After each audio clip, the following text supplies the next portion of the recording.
We apologize for the change in venue. It was partly because of the new announcement that was made yesterday, and so we thought, in the interest of being able to give you guys space from one another, we've decided to move it to the auditorium. It's less than ideal. We would have liked it to be within the gallery alongside, the objects that we were supposed to be talking about. But in any case, if you haven't gone to the exhibition, you can go see the exhibition after the show. A little bit about today's program. This is the second part of the gallery conversations that we're running as part of this special exhibition. If you haven't gone already, the title is called Seekor Singa Seorang Putra dan Sebingkai Cermin, Reflecting and Refracting Singapura.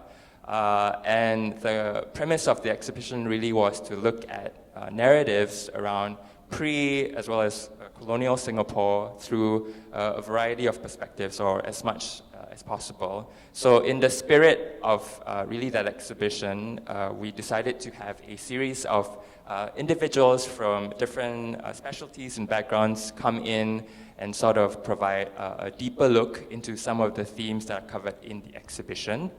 Today's conversation is with Zarina and Faisal, and I'll be introducing them shortly, but you probably already know about them.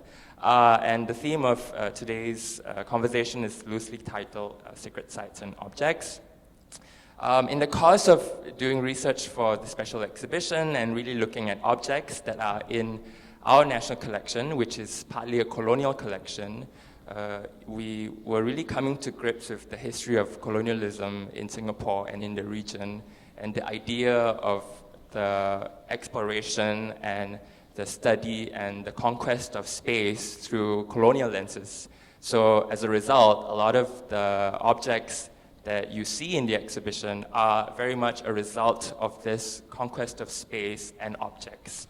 And so we thought to possibly have a conversation and invite Zarina and Faisal, whose work and field of research really is centered around, I would say, the access to and use of, observation of, and so on, of such objects, but really looking at the much longer histories that underpin some of these objects. And so this might be a refreshing take on what we already know about these things, or maybe what we don't know. So without further ado, we'll invite the speakers. We'll give them about half an hour each to talk. And then at the end of each of their presentations, we'll have a conversation and maybe go deeper a little bit into some other concerns that probably they couldn't cover within half an hour. So Faisal will kick us off, and I have an introduction here. Faisal, here goes. Faisal is an art history researcher with an interest in the art histories of Singapore and Southeast Asia. He is currently a research associate with NTU for a digital humanities research project led by Dr. Sujata Migama, who is in the audience, I think. Yeah. Yes. And mapping shared and community shrines in Singapore. He holds a BFA in Visual Comms, an MA from the School of Art, Design and Media in NTU, and we'll hear a little bit more about his thesis and his research on Keramat shrines in Singapore. Yeah.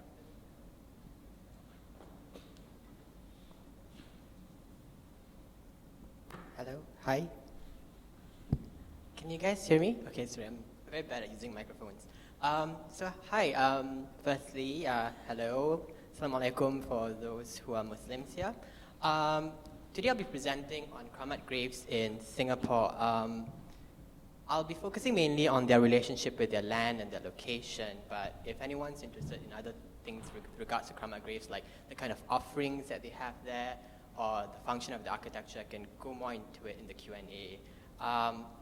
So I'll start by explaining what Keramat Graves are for the benefit of those who aren't familiar with the term. So Keramat Graves are venerated graves that have become sites of worship, and they may be found in many different parts of the Malay world, Indonesia, Brunei, Malaysia.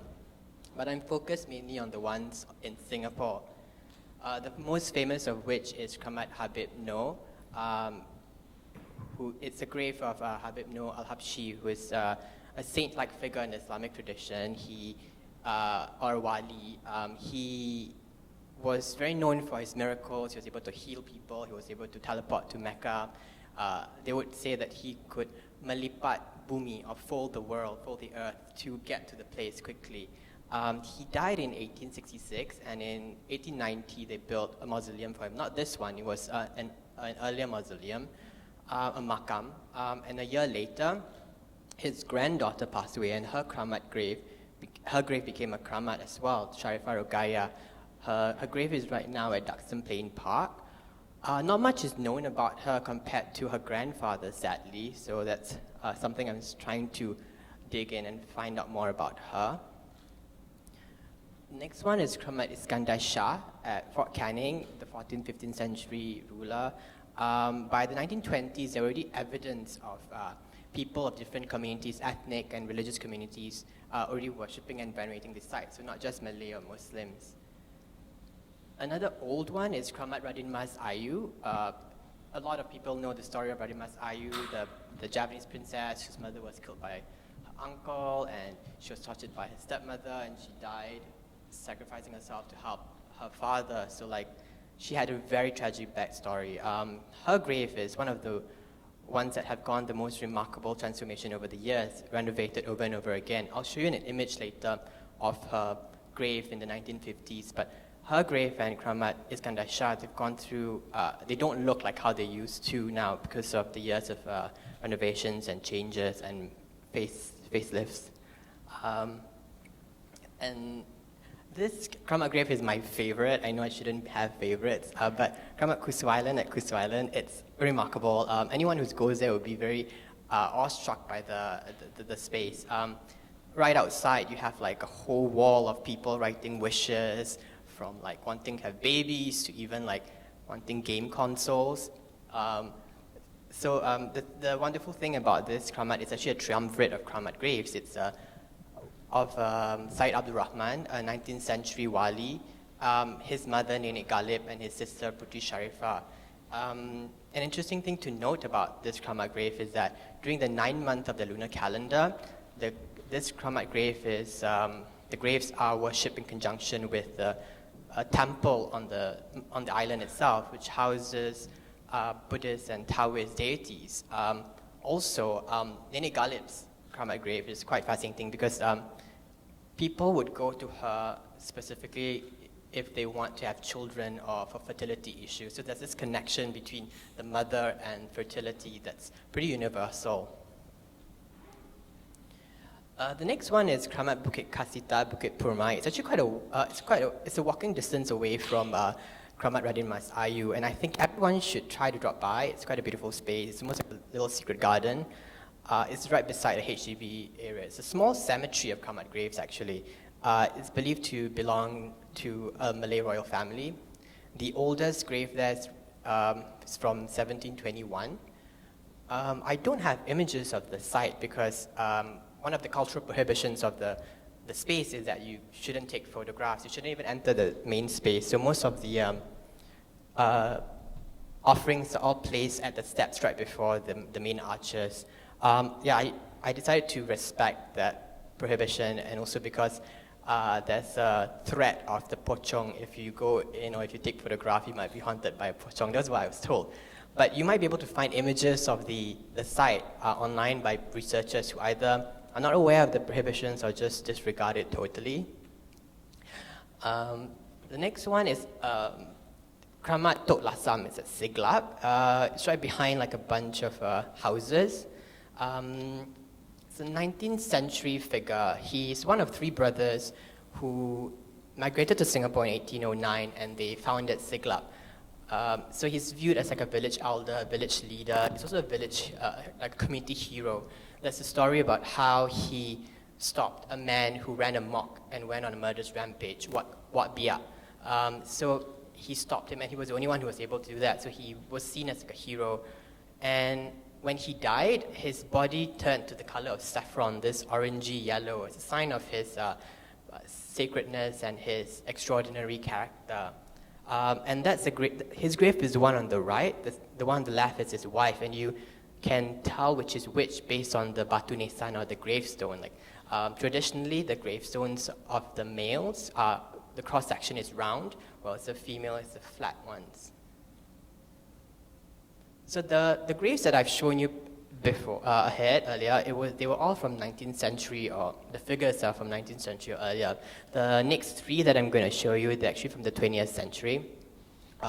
And the three of them are all located in one place, which is the Kubur Qasim at Siglap. It's a very old grave, but it's already been functioning way before the 1920s. And it's believed that some of the graves there are also graves of Orang Bunyan, or the unseen people. Check it out.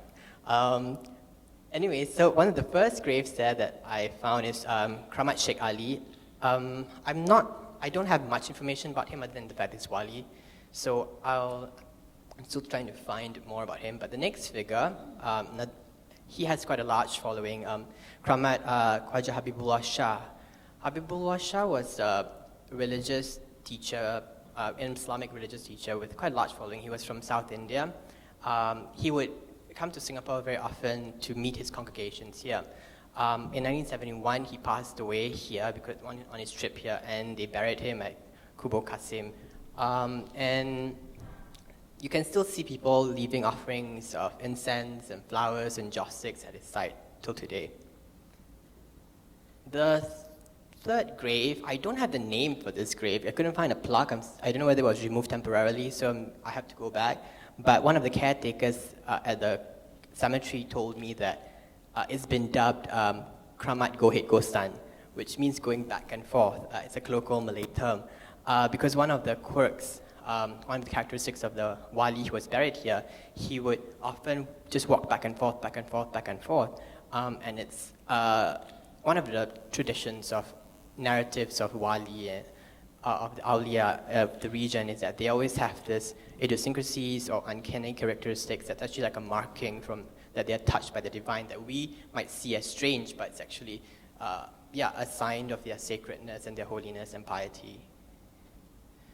So, okay, this is going to get a bit wordy, but you don't have to read because it's just notes for me. So anyways, the Malay word keramat is actually any place, object, people, whatever that is believed to be sacred or that could give blessings. And they include shrines, they include trees, rocks, rivers, almost anything can be keramat. Anybody can be keramat if they are viewed as sacred. So, but for some reason, when we think of keramat today, we only think of the graves, which is quite sad because there's a diversity of keramat, not just the graves.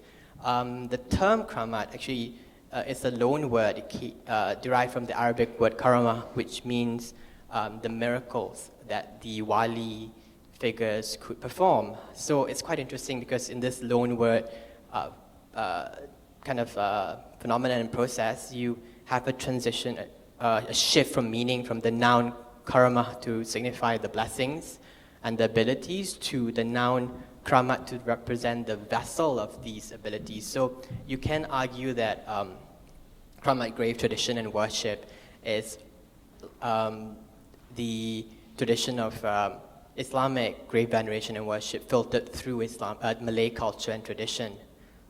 Also, an interesting thing to note is that there are also scholars who have suggested that keramat grave tradition is an extension of ancestor worship as well.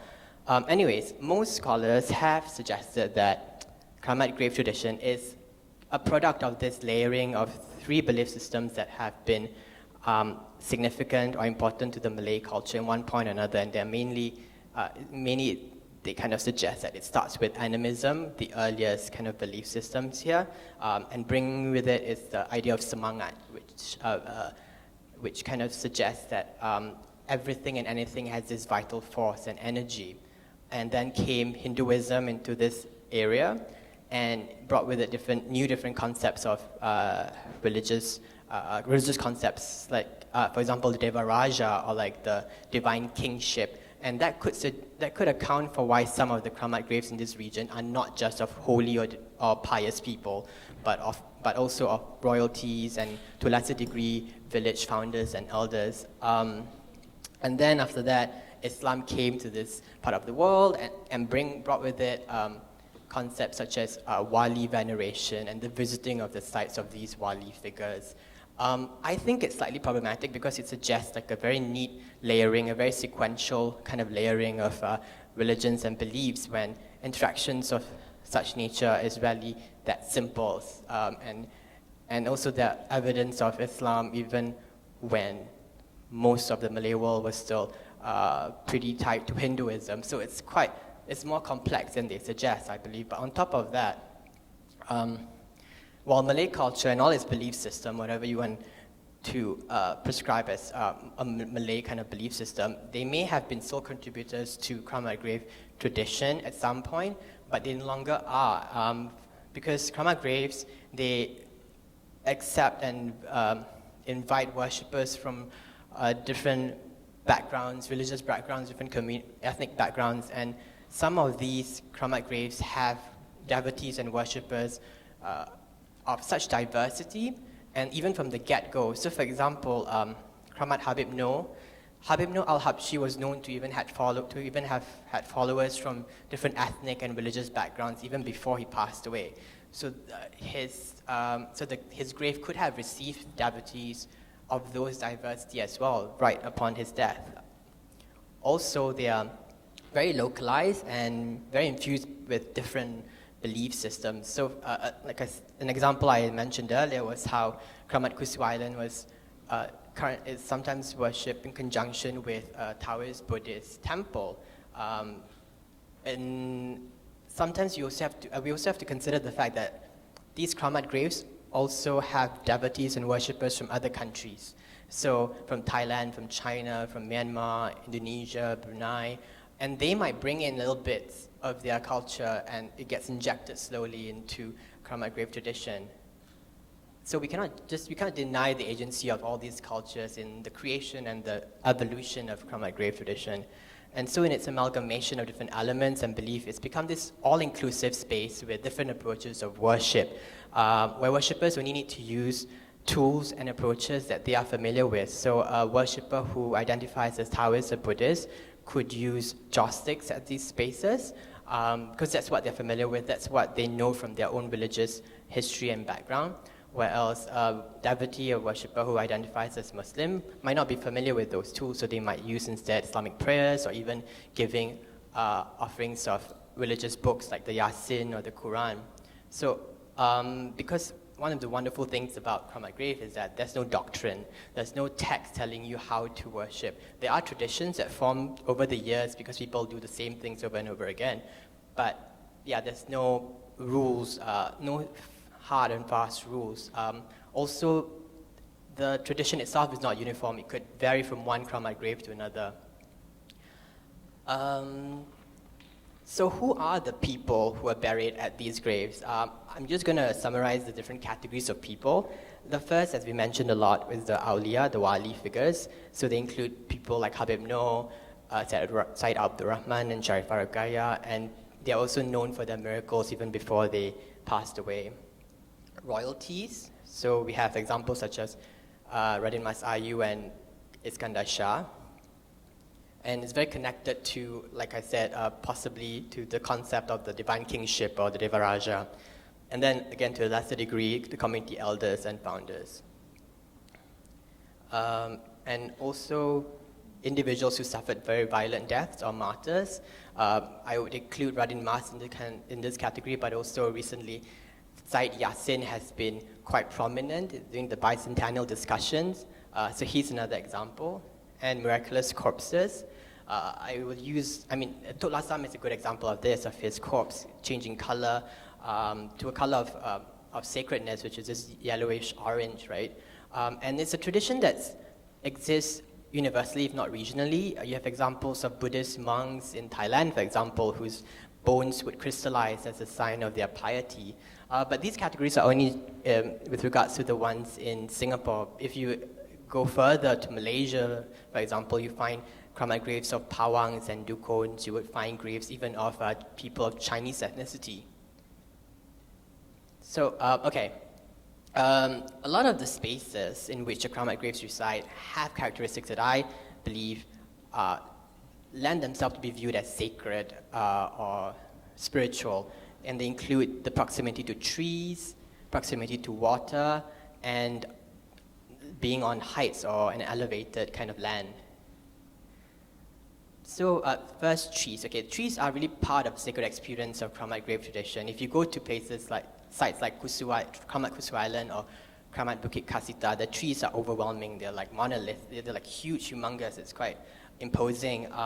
And trees are viewed as sacred in many cultures. In earlier Malay cultures, they're believed to be to possess the semangat. They are also like Keramat trees throughout Malay history.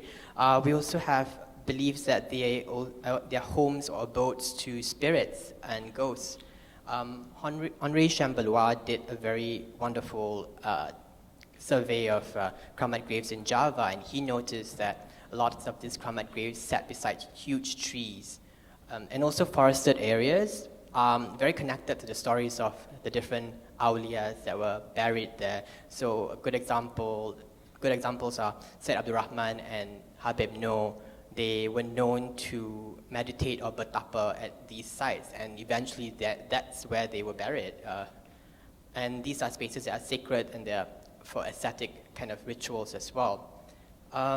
Trees are also obviously very sacred and spiritual to other cultures. The Bodhi tree at Bodh Gaya is a good example, and we have here in Singapore, we have the Tua Payoh Banyan Tree Shrine.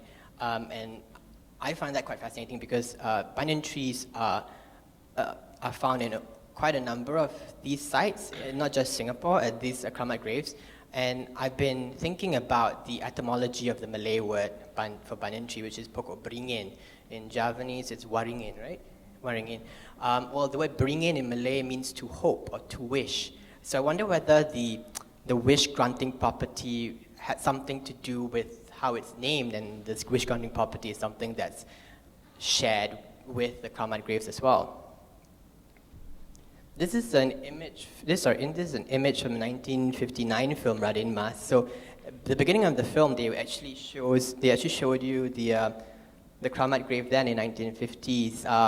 The film cast and crew actually visited her grave to ask for permission before they filmed the film. So yeah, you can see that the tree is such an imposing thing. It's consuming the grave's architecture. It is the grave architecture in many ways. So I would assume that it's quite a major player and had a major agent in the tradition itself, and shouldn't be taken as secondary. However, a lot of the trees and the Keramat Grave sites, they are not singled out for worship like a tree shrine would, but something else happens instead. So Keramat Kusu Island, for example, the Keramat Graves take on like a role of reciting focus of worship that extend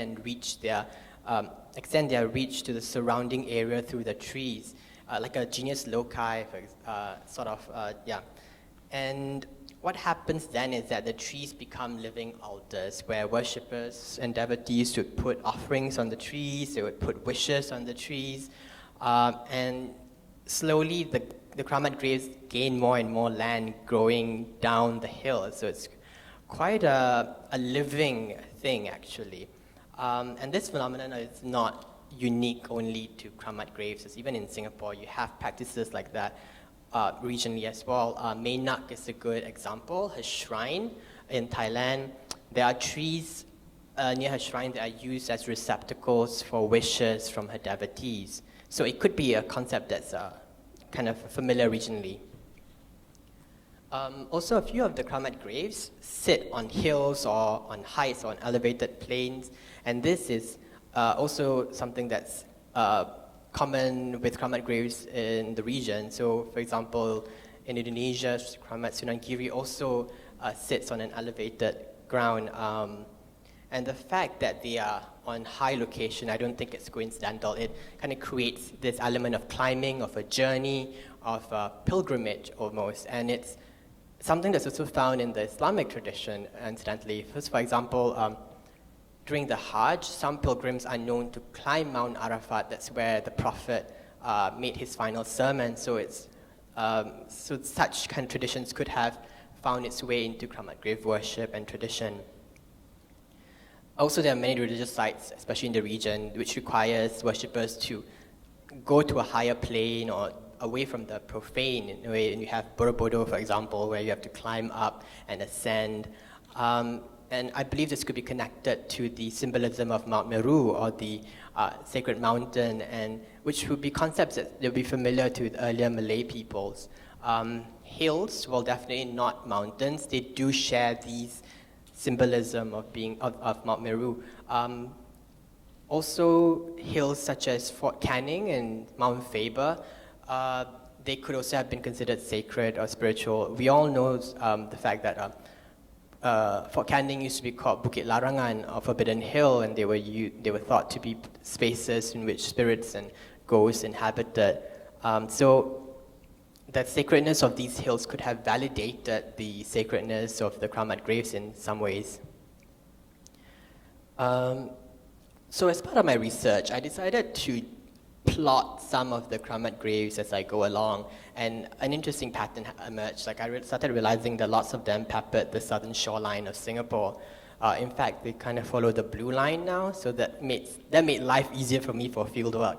But yeah, and even before the land reclamation initiatives, they were much closer to the sea. So for example, Keramat Habib Noor was on Mount Palmer, which was just by the sea with the waves lapping against the side of the hill.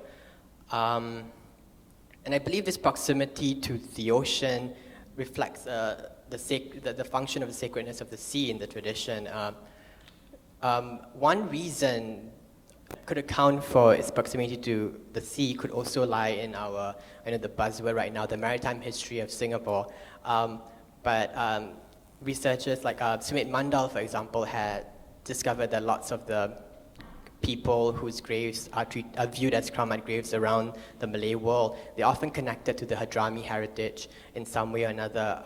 And the Hadrami heritage is very tied to the lineage of the Prophet Muhammad, and that could be why they are easily viewed as more sacred, more holy. But also, the Hadrami people were very prominent throughout the trading routes of the Indian Ocean. And immigrants during the 19th century also tend to settle by the coast. So, and a lot of them include, obviously, the Hadrami people. So I wonder whether where people built their homes is also where they bury their dead. So that could account for why the graves are close to the sea. And the southern shoreline of Singapore is also where there were lots of sea traffic. We used to have the old Keppel Harbour there. So I wonder whether this could be why we don't have many on the northern shoreline of Singapore, but on the southern shorelines instead. And spiritually, natural occurring water is also viewed as sacred in many cultures, obviously. Earlier Malay culture and tradition believed that they are homes of spirits, and there's sea spirits that you can entreat for like safety before you go to sea or before you go fishing. To prevent you from meeting disaster at sea. The ocean itself is also very prominent in certain practices in the past for the Malay Muslim community. In Singapore, Mandi Safa used to be a very big thing in the 60s, for example, where people would go to the ocean to bathe in it, to be blessed and be rid of ill luck. So here, the sea functions the same way as how Keramat Graves are functioning, which is to bless people. And regionally also we have other examples of sea-focused worship. We have your favorite, Nyai Loro Kidul, and also like the goddess Mazu, for example. And so I wonder whether these shared beliefs in sacredness of the sea allowed for the Keramat Graves that were near the ocean to be easily approached by people of different communities and different religious backgrounds. So this is a very beautiful postcard. I only know that it's from the earlier 20th century. National Museum didn't have a proper date for it. But you can see like the sea is just right behind Keramat Habib Noor. Right now it's a highway lah, but back then the ships were there instead of cars. So I thought it's a good image to start to show while talking about the fact that lots of these stories of these awliya are very connected to the sea themselves when they were alive. Like Habib Noor one of the stories is that he was born on a ship in the sea when there was a storm. And then the moment his mother pushed him out, the storm ceased. And also stories like Syed Abdul Rahman, who was able to go back and forth from mainland Singapore to Kusu Island on a boat without even requiring to row, as if the sea was carrying him.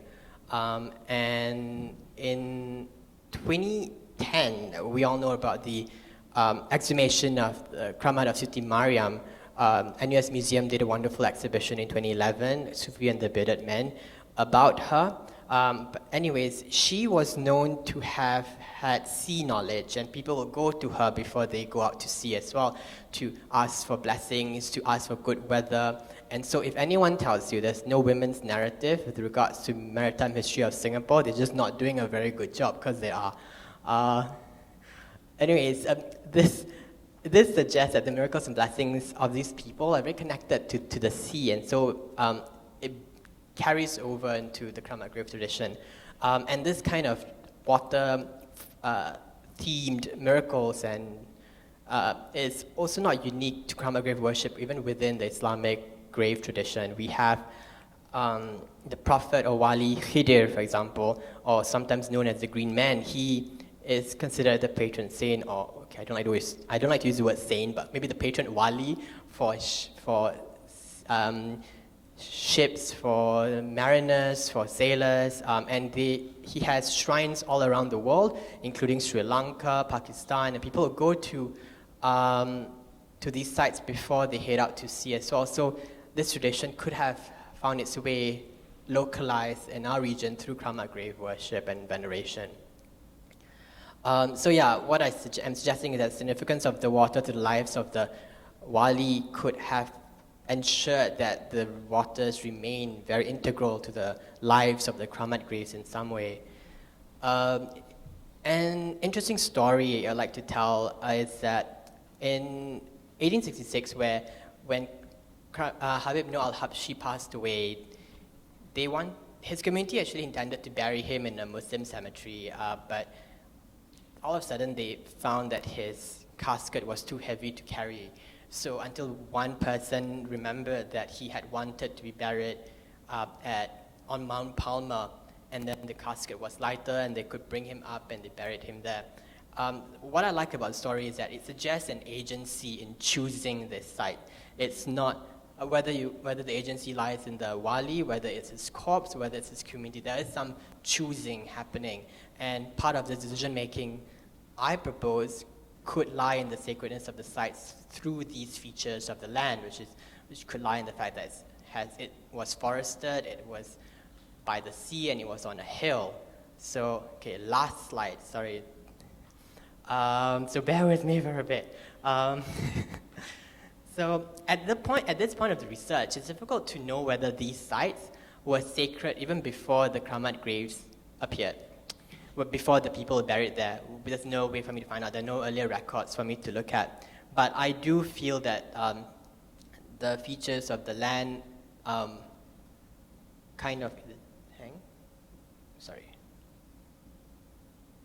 the features of the land kind of lend themselves to be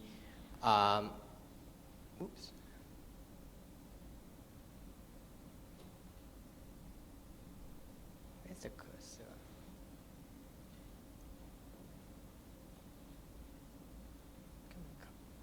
Please, can scroll down here.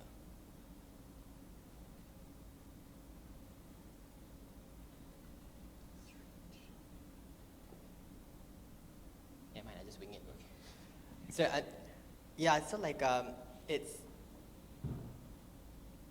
I believe that these sites do lend themselves to be sacred because of all these things, because it's near water, because it's near the ocean, because it's on a hill, because it's by a tree, and while what's happening wonderfully is that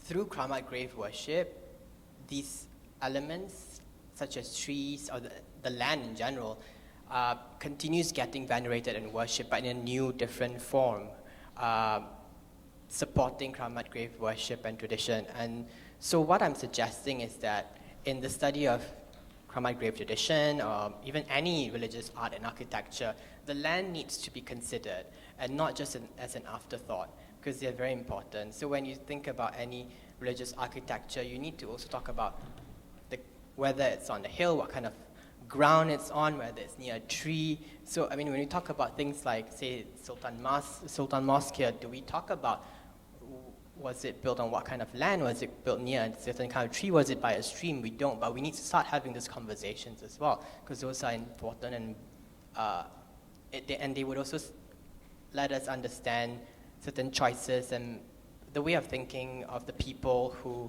could have built these spaces. So yeah, that's it. Thank you so much.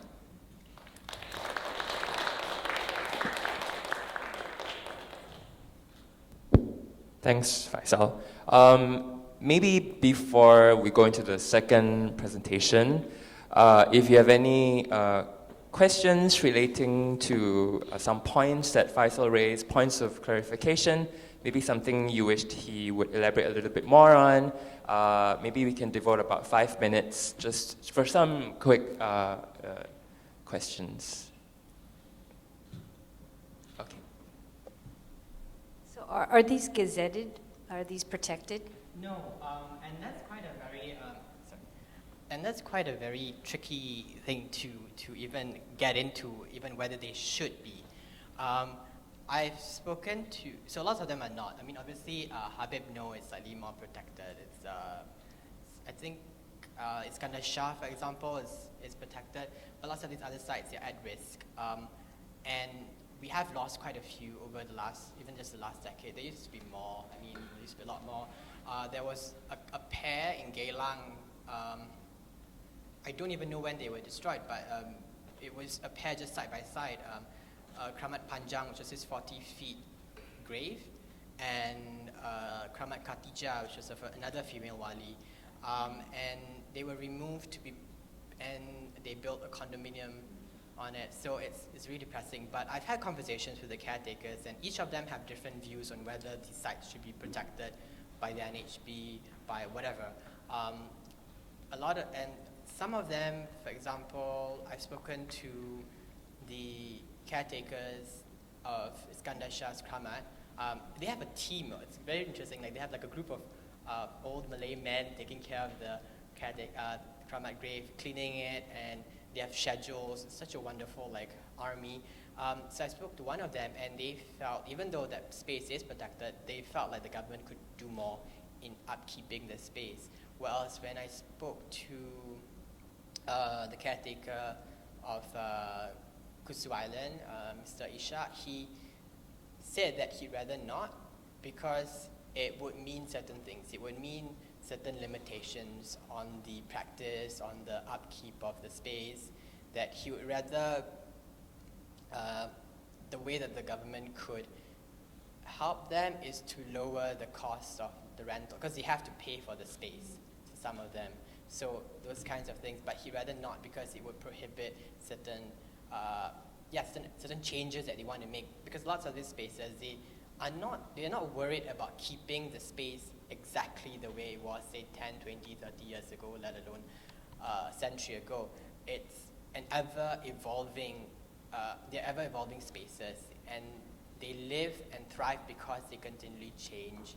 And being a conserved or preserved space architecture would kind of prevent that from happening, at least not as quickly as they like. So yeah, so I hope that answers the question.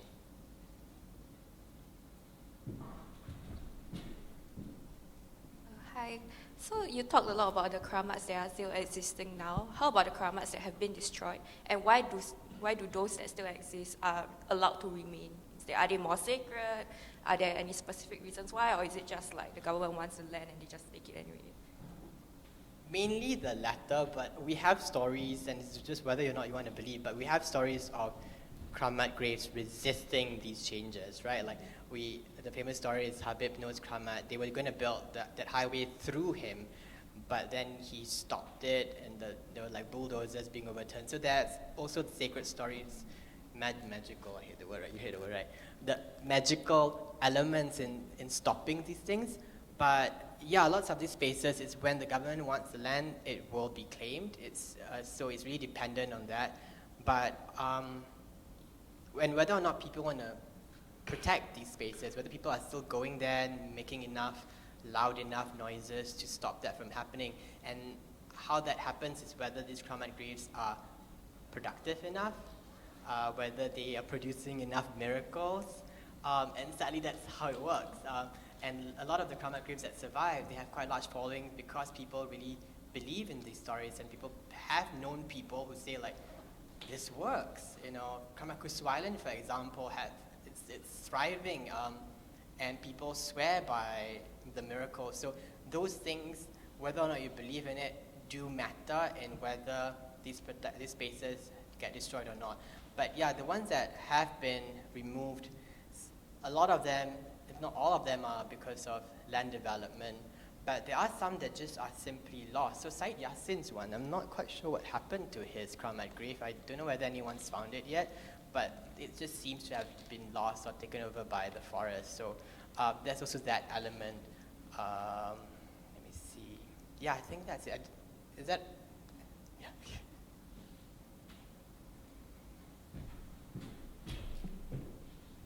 Are these Keramats all necessarily graves, or are they just some kind of sacred shrine or monument? Because things like the Keramat Iskandar Shah, there's a question of if he did found Malacca, why is he here? Is he there? Is there anyone in the Keramat? And because it's protected, we're not supposed to open it. But I think they've tried to look inside, sort of. What happens to the Keramats that have been removed? What then happens to the remains if the remains were found? Where do they inter them next? No photos, please. Thank you. Sorry, did you get that? Yeah. Okay. I think that's a very good question, and it's one of those things that I have been grappling with and dealing with. But one thing that's important to my work is that people's beliefs in these spaces matter. So if they believe that this is a shrine, this is a grave of Iskandar Shah, that reality to them affects the tradition more than. No, I mean like presence of a body of a grave. Yeah, so I'm. Subtract from the fact that it's a holy shrine. Yeah, no, I'm gonna get to that. Don't worry. So But. I'm not saying that it's like if there's no grave, then it's of a lower. No, so what I'm saying is that people have been confronted by this possibility that these graves might not have anyone beneath that, but it doesn't affect their beliefs. So, and Keramat Iskandar Shah is not the only one that that's in this situation. So, we all know.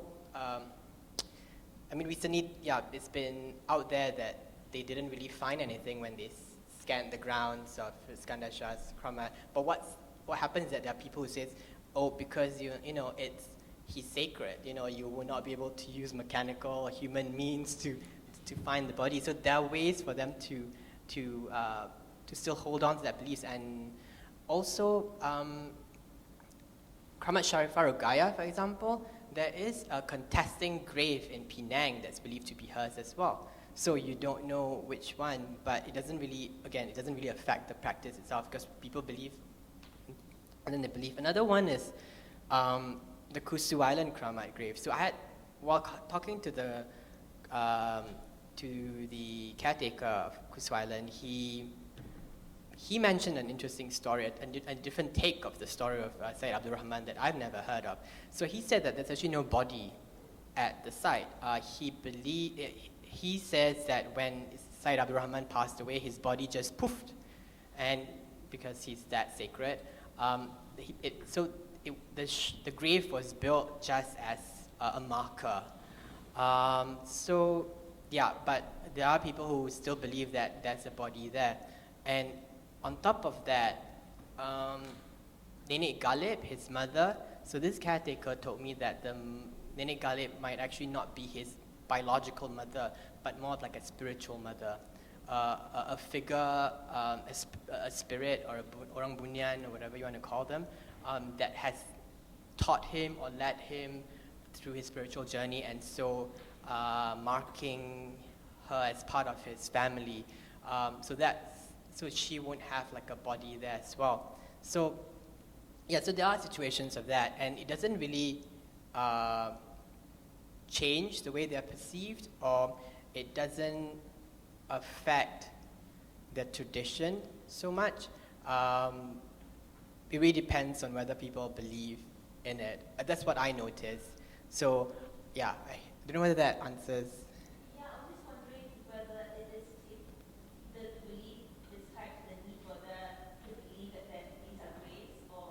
it's tied to the belief. It's tied to the belief that these are graves, but whether they are graves is a different matter altogether. Yeah.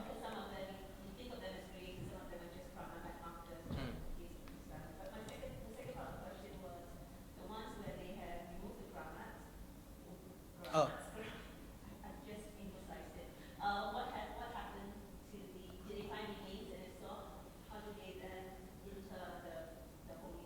I think like Siti Mariam was moved to another Malay cemetery when she was exhumed.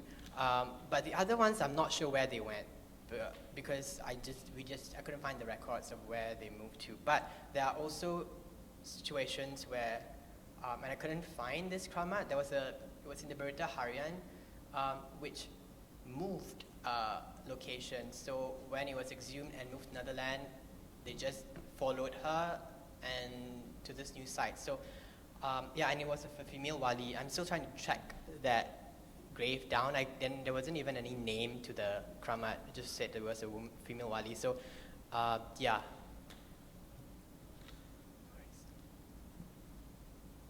So to introduce our next speaker, Zarina. I'm sure some of you would have seen Zarina in some exhibitions that were around last year and this year. She's an artist, educator, and writer whose practice is deeply entwined with a re-examination of oral histories, ethnographic literature, and other historiographic accounts about Southeast Asia. She works at the intersection of performance, mixed media, installation, text, ritual, and moving image. And she's interested in the various embodiments of her work in myth-making, ritual magic, shape-shifting, gender-based archetypes, spirits of resistance, and many, many, many other things. So without further ado, can I invite you guys to welcome Zarina to talk about her work. Thank you. Thank you, Nasri, and thank you, Faisal, for that wonderful talk and sharing. I think when someone first sent me your dissertation some years ago, I was very happy to read it. Yeah, that was very well written. So my presentation takes a bit more of a constellation approach, so it isn't that linear, which is a bit like my mind. I often describe my work a little bit like battling a multi-headed hydra. There are these multiple heads that are speaking simultaneously, so I feel like with this presentation that I have prepared for everyone, it will require it requires a bit more participation in the sense that I will be throwing you dozens and dozens of questions to sort of ruminate as we move along. But I'll also be sharing some, points and coordinates of my own work and research in the last 10 years. So just a bit about my work. I've been doing, I guess you'd call it research into these histories. I guess I started with looking into these histories of magic, myth, and mysticism. Notice I'm using inverted commas, mostly because I have a lot of problems with just thinking about the translations, the definitions, the ways in which these words have been defined by different anthropologists, historians, British colonial administrator scholars, for example, through history and time. That was one of the sort of starting points for my work. And for the first few years, I was sitting in for exorcism ceremonies, purification, healing sort of rituals, sort of trying to understand how these beliefs continue to be adapted, oppressed through time by different communities in the region. So time, thresholds, talismans, these have been sort of like the shift or focus in the last year and a half with regards to really thinking about the otherworldly. So my work, for example, sort of takes the Austronesian tripartite cosmology of the upper, middle, and lower world as a starting point, where we think about how each realm is governed, dominated by specific deities, specific spirits, specific creatures. One of the things that really struck me about your presentation was the idea of the miraculous corpse and also trees. There's so much that I'm very much intrigued and interested in with regards to trees. I don't know whether many people are aware that there used to be actually a pair of banyan trees at the front, right? And then I think LTA cut down one.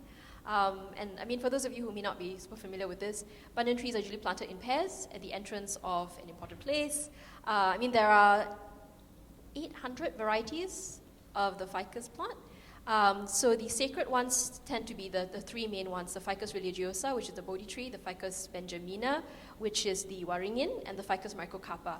So with my own work, I have a baby baby banyan tree, which shows up in my work, which I'll show in a little bit. Which interestingly, I mean, causes a little bit of consternation with some audience members, because, or even my own mother, who said, oh, these kinds of trees have their own penunggu, their own spirit loci, their own sort of protector, guardian. But okay, so this image, I mean, I'll just speak a bit about it. This was a field trip that I did in 2017 to prepare for an exhibition at Objectives for Singapore Art Week 2017, which was titled Fantasy Islands, which sort of looked at the relationship between Singapore, Johor, Riau, the islands, Singapore, Batam. And so I made this short little trip with the curator to Batam, and then we took another boat to this island called Pulau Putri. So I mean, coming back to what you said earlier, right, about the markers of these graves, of these so-called sacred sites. I mean, I think that we tend to have a bit of a fixation on materiality, on the need for some sort of proof or evidence. But I think this was a pretty interesting sort of space, in the sense that initially the boatman that brought me across, it's just a very short 10-minute boat ride from Batam Island to this small little island. You could possibly swim if you had enough energy and stamina. But the story about this island is quite fascinating. So it's called Pulau Putri, and it's famous for the Putri who resides on this island, to sort of grant wishes. I mean, all these sort of markers of a Keramat. But she also notoriously despises men. So, going to this island with the male curator, as well as one of the fellow male artists, and sort of before we crossed the waters, I did sort of speak to the island, and I said, look at these two unworthy men, please don't take them, please let them come back with me. I think she must have heard me, because they did come back safely. Although one of them kept looking at the island saying like, oh, it's so beautiful, I wish I could just swim back. And I said, no, let's go home. So with this particular island, again, the grave was not immediately noticeable. It's a very small island. You could walk from one end to the other in 20 minutes. It looks like this kind of post-apocalyptic sort of space. The trees are mostly dead, but you have to make your way around the mangrove, kind of walk into knee-deep mud, and then up the hill. Again, an elevated space. And there she is. Yeah, so there she is. And I mean, there's also evidence of, some evidence of reverence, worship, right? Some sort of human beings having been on this site. And I mean, again, speaking with the boatman, at first, they were quite reluctant to tell me very much about this site, but they did share that, this is usually a site that they would bring individuals to betapa, to meditate, if they want to sort of seek spiritual knowledge or wisdom. So, I mean, these are some of the sort of framing questions that I wanted to kind of begin my presentation with, to get us just to think about some of these transcultural forms, names, shapes, guises of these non-human worlds, that's the otherworldly. I mean, a lot of my work has been very much centered or interested in the idea of the penunggu, the spirit loci, these sorts of, the idea of the lord of the land, the lady of the land, and these guardians at the thresholds, and how can we also think about them as not just being these mythical figures, but also once upon a time living individuals that have somewhat become deified through time. So what would we say to these spectral traces if we could speak with them? So last year, for 6 months, I was doing a residency at NTU-CCA, and part of my research, part of the residency involved a research trip where I took a trip to Gunung Lau. Is anyone familiar with Gunung Lau? That's a few hours from Solo. Okay, so a bit of background into Gunung Lau. It's believed to be the final resting place of Prabu Brawijaya V, who was the last king of the Majapahit kingdom. So it was also believed that just like Prabu Siliwangi of Pajajaran, of Gunung Padang, he didn't want to convert, but at the same time he didn't want to fight the incoming Islamic forces. So like Prabu Siliwangi, he went up the hill, went up the mountain, and then sort of disappeared. So for Gunung Padang, Prabu Siliwangi, it was believed he turned into a white tiger. But for this guy, it's believed that he turned into a rock, or that he still somewhat resides up in the hills, up in the mountains. And every year on Satu Suro, which is 1st of Muharram, because the Javanese calendar has... Are you familiar with the Javanese calendar? Maybe a bit of background. Okay, so the Javanese calendar is a very fascinating sort of object to consider. I mean, recently my work has started to look into calendrical systems in Southeast Asia, and the Javanese calendar is sort of overlap of multiple calendars on one. So it's got the Gregorian calendar as we know it, it has the Islamic calendar, and it also has the 5-day Pasaran market calendar. So on Satu Suro, which is the Javanese New Year, which is 1st Muharram, the Islamic New Year, approximately 10 to 15,000 people, pilgrims, will go up this particular mountain to pay their respects. And I mean, I think what was interesting for me when I visited last September was speaking to the local guide who brought me up here and told me that, a 500-year prophecy has been fulfilled. And I said, what prophecy is this? And he said, Prabhu Brawi Jaya was said to have, what apparently said that 500 years from his death, people will start believing in nature again. So in my mind, I was like, okay, right? Yes, we are experiencing an absolute global environmental crisis at the moment. Greta Thunberg and all these things, like what's going on. But he said, this is the first year that the Indonesian government has acknowledged animism as the 7th official religion. So, this is the first year where animists or people who practice kejawen don't have to pretend to be Muslims or pretend to be Buddhists or pretend to be Hindu. We can sort of like come out of this spiritual closet. So that was, something that was quite interesting and stayed with me lah. But I guess, I'm just going to go quite quickly through some of these research trips that I've gone on and how they've also informed my work. This image was taken in 2017 at Pelabuhan Ratu. So Pelabuhan Ratu is about 6 to 8 hours from Bandung. And if you're familiar with Nyai Roro Kidul, this is one of the sites that's very much associated with her because, like I mentioned earlier, this is the site of the hotel, Hotel Samudra, which was built in 1962 by Sukarno, which, while he had no blood relation to Sultan Senopati, who had that sort of spiritual contract with the queen. So, backstory. Sorry guys, I'm like all over the place. Okay, so in the 15th century, Sultan Senopati, who first converted to Islam, was believed to have been meditating by the beach, but it was at Parangtritis, Parangkusumo, that stretch, which is an hour from Yogyakarta.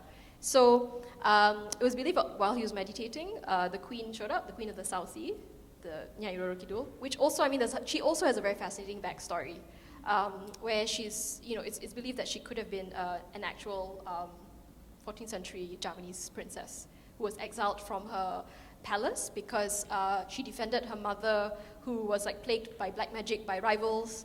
And so the father, who was actually Prabu Siliwangi, the guy that I just mentioned of Gunung Padang, exiled them. And the story, one of the versions of the story is that she tried to take her own life by jumping into the sea, but the spirits held her up and said, why don't you be queen of the spirit world instead? So fast forward to 15th century with Senopati. So it was believed that while he was meditating before he became king, she showed up and said, would you be open for us to have this sort of contract where you rule humans and the land, and I will rule spirits and the sea. And if you agree, I will continue to protect all the Javanese rulers from here on.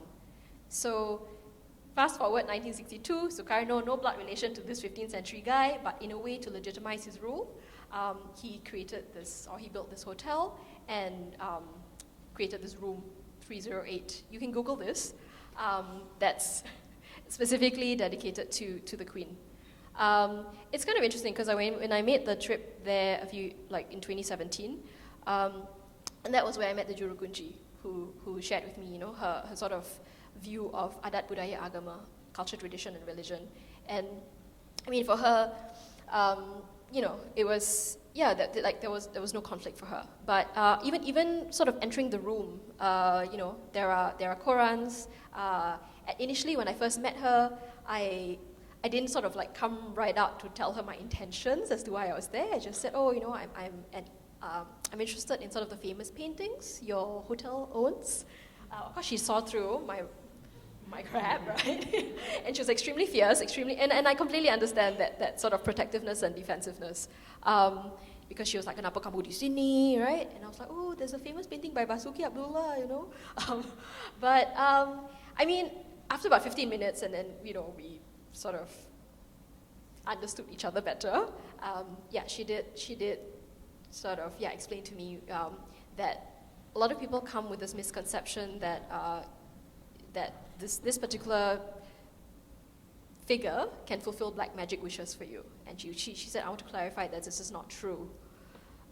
So, I mean, that's been sort of one of the key things that has informed my sort of research, sort of traveling to some of these sites and trying to understand how these practices have sort of adapted through time. So, I can't remember why. I think it was in reference to skeet. So, I mean, when Nasri first invited us, right, we initially said we do not want to make any reference to skeet at all. So, I mean, how many of you here have read Malay Magic from cover to cover?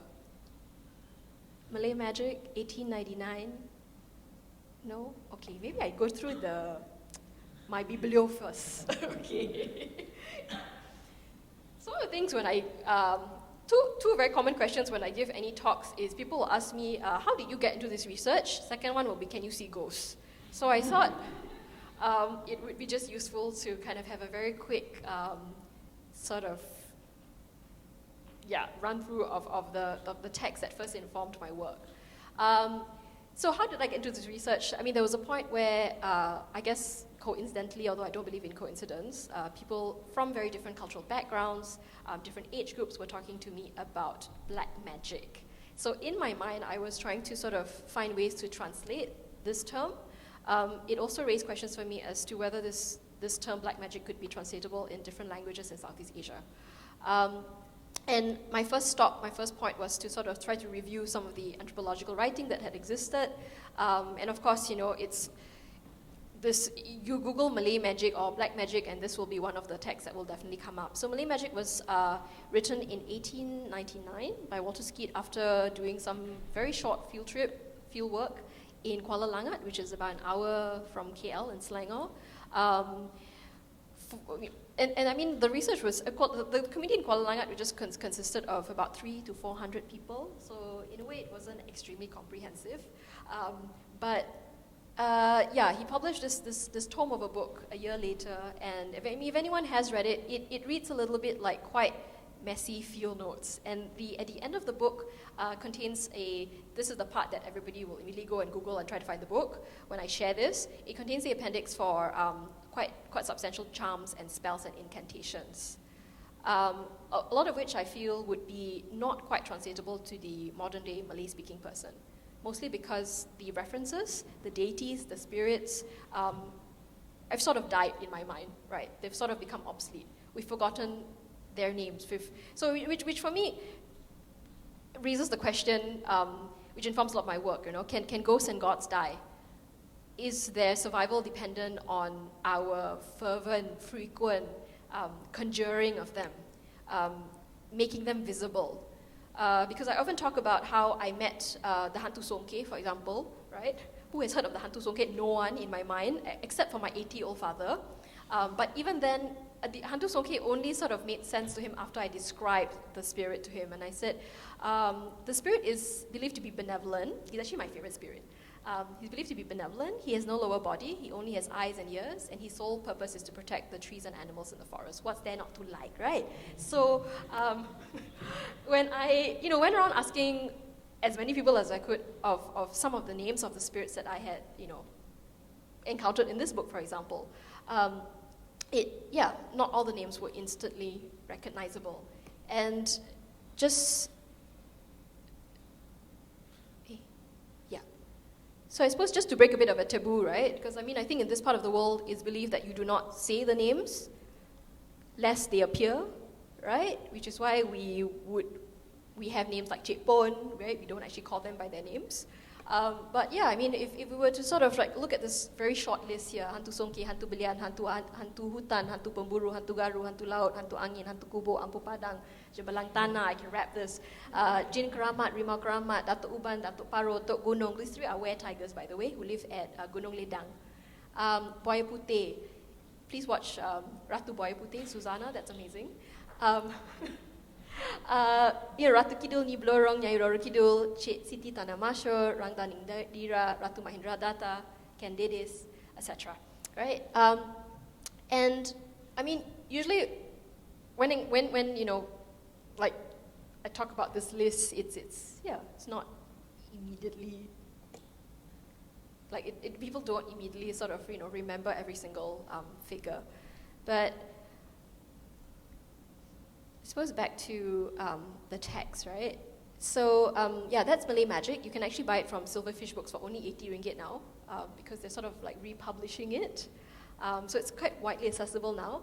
The second text, Malay Poisons and Charm Cures, was published in 1925 by John Gimlet. He was a British physician, and he initially planned to sort of write a book about the pharmacopoeias, the sort of medicinal plant users in the region.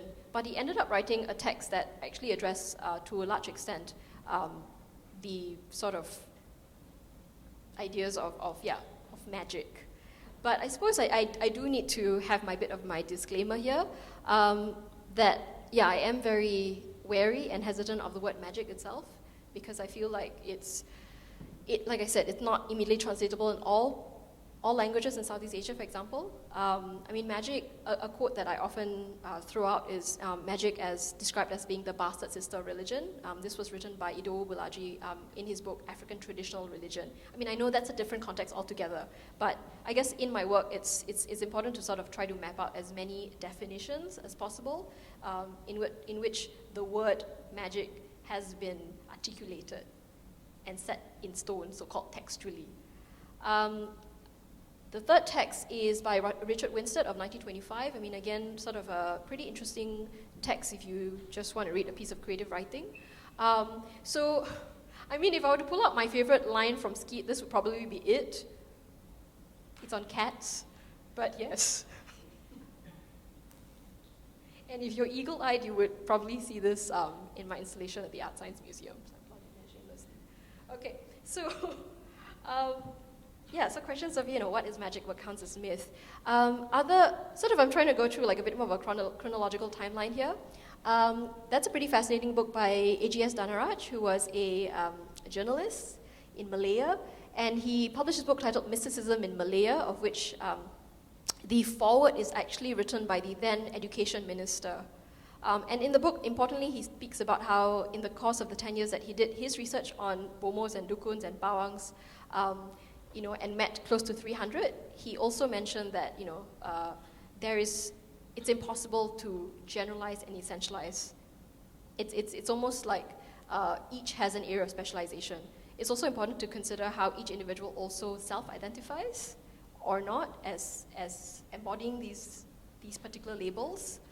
The middle book is possibly also one of my favorites. This was a catalogue from a very, very popular 2004 exhibition that took place in KL. Hantu, Misteri dan Budaya, right? It was so popular that they extended it by almost a year. Did anyone see this? It was composed mostly of quite badly made effigies. But what I love about this catalogue is that at the end of it, the final sort of like chapter of this catalogue contains the names of spirits and ghosts in Southeast Asia, or in Malaya per se. So it lists up to 91. I won't say the Hantus are one.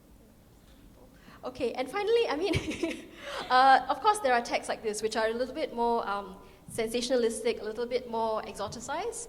I mean, I think Faisal and I, when we first met, we spoke also about how, this is an image which I think has been perpetuated within popular culture. But, I mean, how can we also kind of move beyond these visual representations? And I mean, I think for me, as an artist, this is something which I'm very interested in sort of trying to unpack and consider. Okay, and then sort of like newer texts where I'm interested in sort of opening up the discussion and thinking about magic as not just being a binary or an antithesis to science or religion or rationality. And really thinking about how it also has its own sort of order within the chaos, within the inability to translate it within sort of neat categories. So, here are some of the questions that I often ask myself in the work that I do. What are the entry points from which we can talk through some of the ways this kind of knowledge is produced, transmitted, consumed, perpetuated? How rapidly do bodies of knowledge shift, or eventually vanish in this culture of amnesia or speed? What gets retained, passed down, adapted, or rendered obsolete? And how can we also think about just the complexities of oral history tradition? Because I think in the course of my own work, while one strand of it, one reference point would be some of these anthropological historical texts. The bigger part of it is actually speaking with people, right?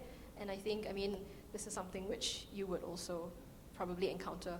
And, how can we also think about the limits of autoethnography also?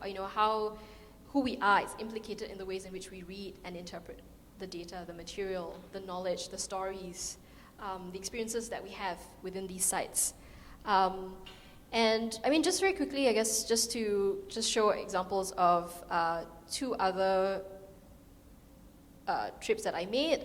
This was a trip I did in 2000 and 2016, I think, with Gilles Massot, who brought me to Wan Sri Beni's grave. And I think, her story is quite fascinating because again, her name was brought up quite a bit last year.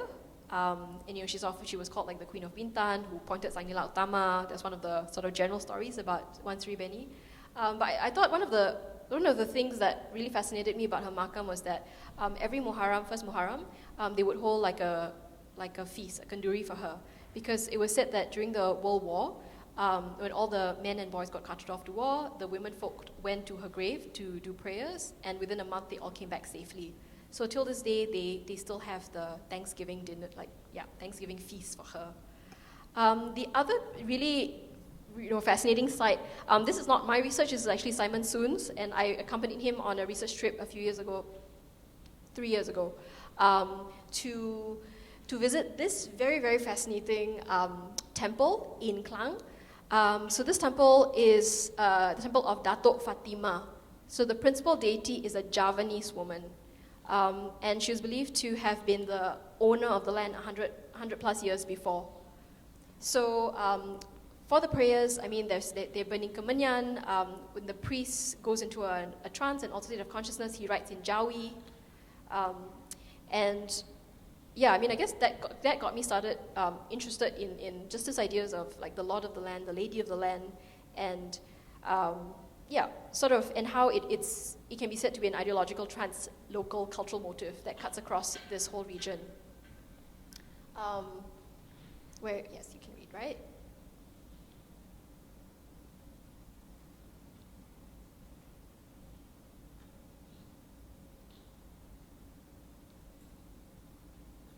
So within these traditions, there's a human ruler, but then there's also a spirit sort of protector, guardian that rules alongside the human ruler.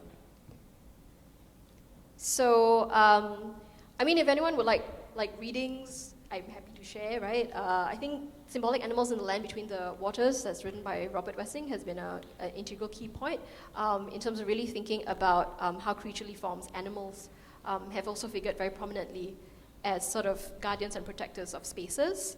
And the questions like this as well, like how have trees, plants, animals been perceived and imagined as symbolic indicators or markers of place, or states of being, rites of passage, and integral in establishing social, political, cosmological balance? And how have they also been involved in transitions, while others served as guardians of boundaries and indicators of place? What about the ghosts and guardians of lost cities, new urban centers, changing coastlines, and submerged worlds? I think a more recent question I've been asking myself is, what sort of future ghosts would we be? What sort of horrendously pesky future phantoms would we make, right? If we think also about the histories of just these spirit worlds, these phantom paths. This text by Peter Bronlin is also a pretty fascinating one in terms of mapping out some of the types of spirits that haunt modern Southeast Asia, be it through faith healers, fetus spirits, spirits of resistance, please refer to Iwa Ong, factory women, spirit cults, prosperity religion, possession by spirits, traumatized war spirits, ghosts in the cinema. Just last November, there were, I can't remember the name of the artist, but the Sigma Biennale hosted 2 European and 1 Japanese artists at the projector, and their whole practice is centered around performing in so-called haunted cinemas. So they travel the world to play music for the spirits. And it was interesting because when I attended one of the performances, there was a point where they all sort of looked in one direction. Of course, the audience all looked in that direction.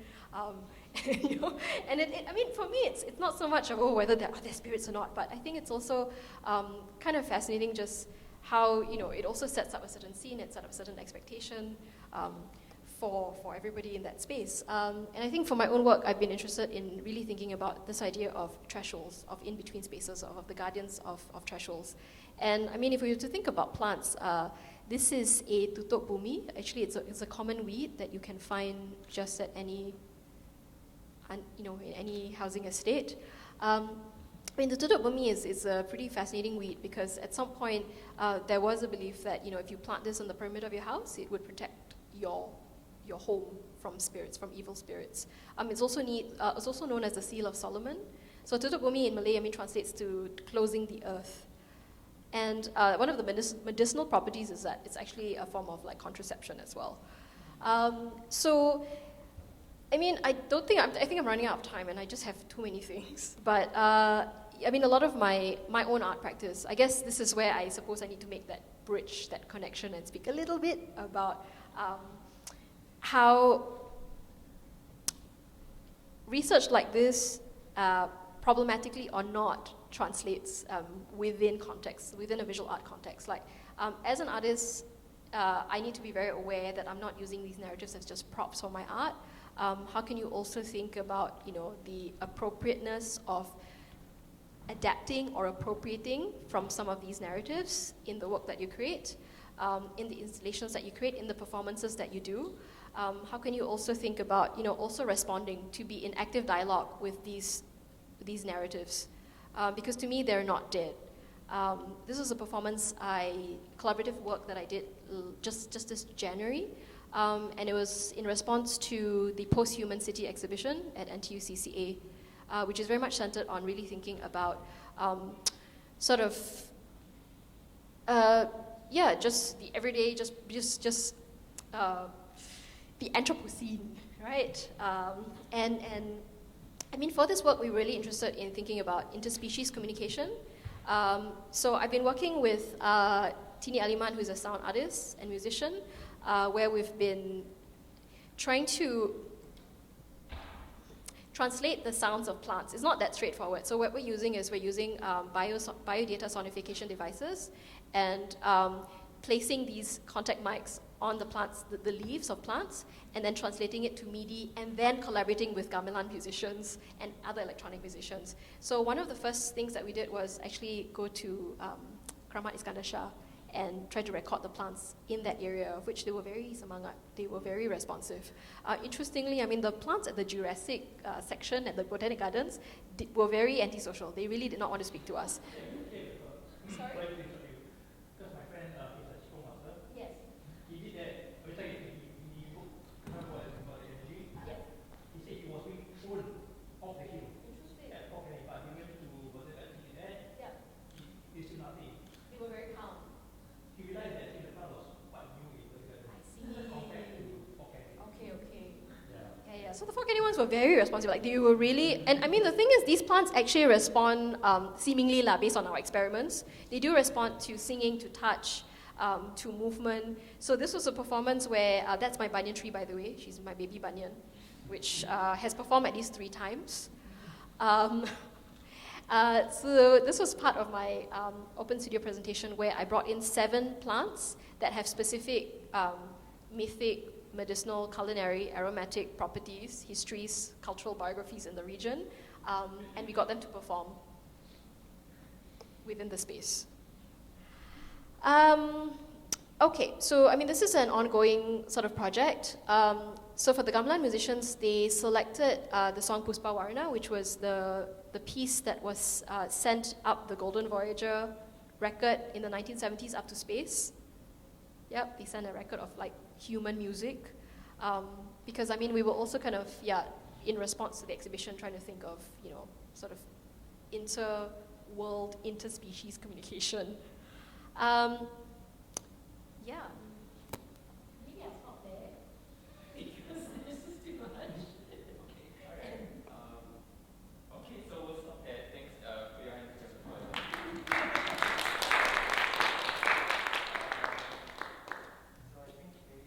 We'll just go straight into having the conversation, and then you can ask your questions to Zarina.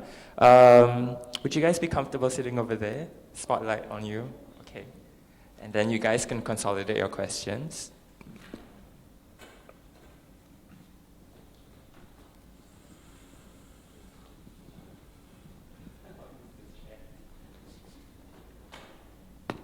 Okay, am I too far?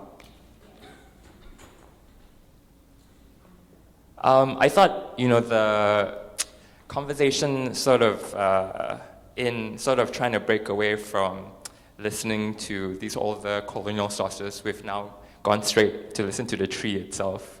So It's problematic. Let's acknowledge that. actually.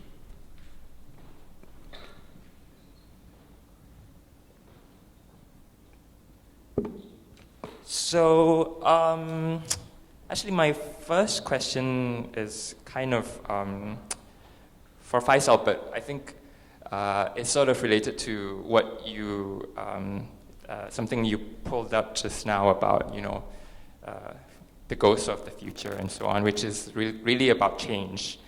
Faisal, I think you touched a little bit about, well, not a little bit, you spoke quite a bit about the evolving nature of Keramat.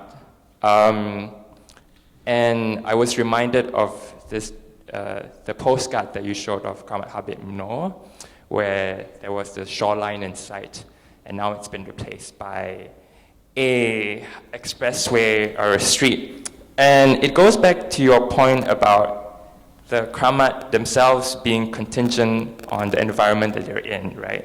So they are, on one hand, sort of they're site-specific, and they're situated in relation to particular elements, but at the same time, these elements are in flux, right? So I was hoping maybe you could share a little bit more about some observations about the internal changes of the function of the Keramat, and whether these correspond to some of the external changes in the environment based on your conversations with the people. Okay, so I mean, with the biggest change in terms of the location, obviously, is the water. Lots of these sites, they were close to the water, but right now it's so far away. So the water element is a bit lost. But with Keramat Kusu Island, for example, it's the presence is still felt. I mean, the island is small, and you can, if you ever go to the site, you could really hear the waves. You could hear the water. It's the sound becomes very part of the material of the space, and also another aspect of the space I didn't mention, but like smell becomes part of the space as well. The smell in those spaces are very thick. It's you're almost entering a very solid object.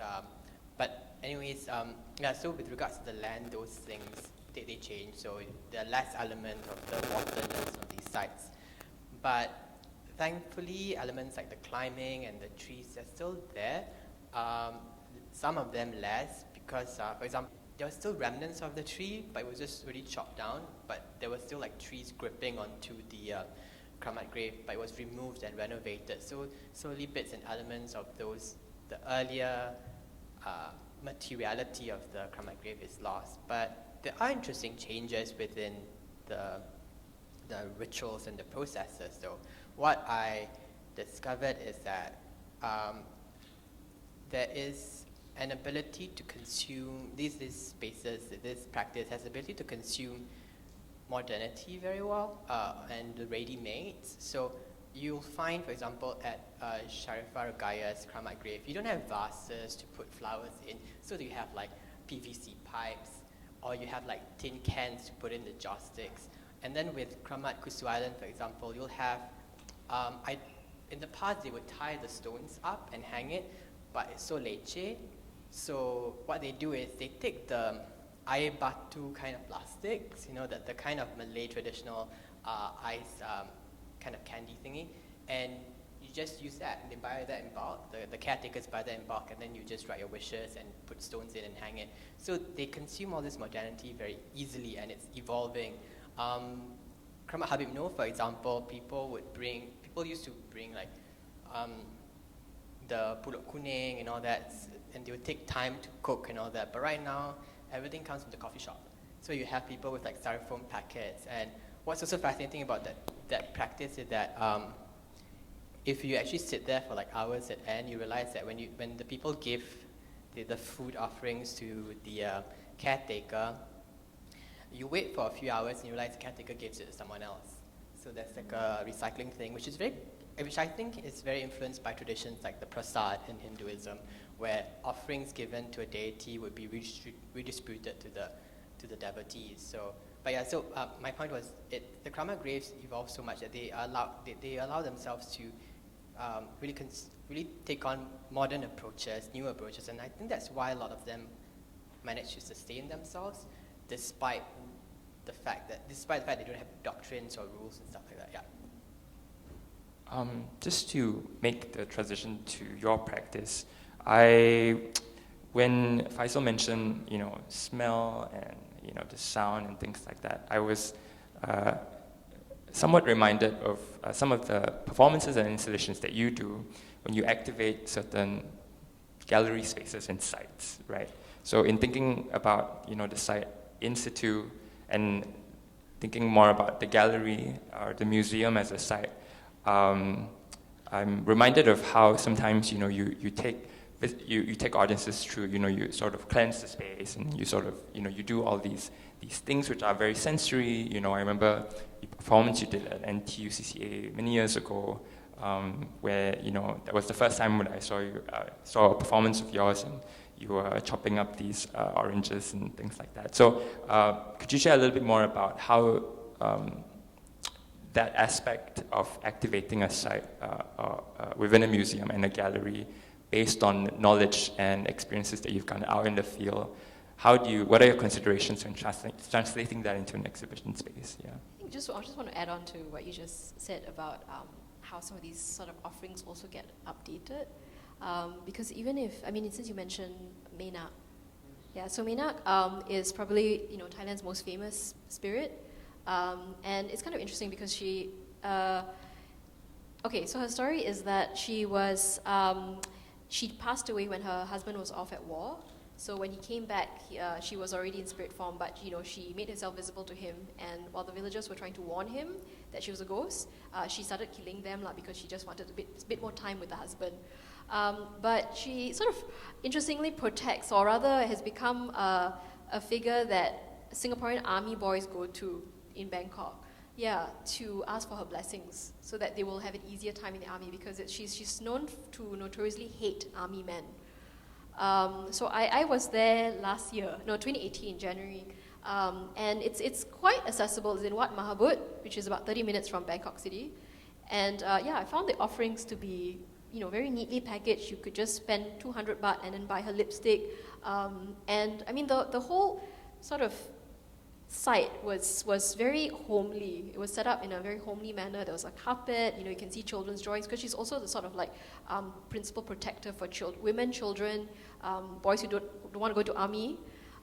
So there's also the kind of like that interesting element as well. And yeah, I guess if you just see some of the offerings that are prepared within some of these temple sites as well, how it's pre-prepared, that was something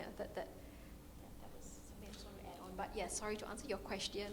I think when I am commissioned to create any work or respond to or to create an installation or performance, I think it's important for me to sort of to think about the history of the site in which I'm presenting the work.